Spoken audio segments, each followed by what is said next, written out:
Yeah. So this is my model, cell phone operated shutdown system.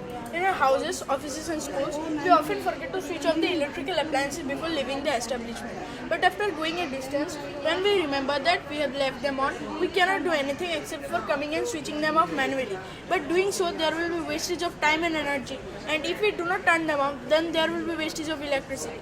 In a farmland, a farmer switches on the water pump and goes to a distance for his work. When he sees that the job of work is done, he has to come a long way to switch it off manually. So he is unnecessarily getting tired and wastage of time, energy and electricity is taking place.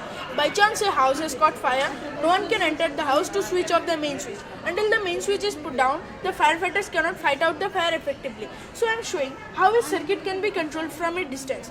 Actually this circuit is being controlled by the MCB. Above the MCB there is an inclined slope where I have placed a mobile phone. Whenever I give a missed call, this mobile phone vibrates and falls from its position.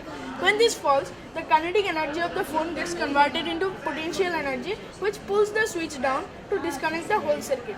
Again, this system is now vibrating. Now this will fall and the circuit will get disconnected like this.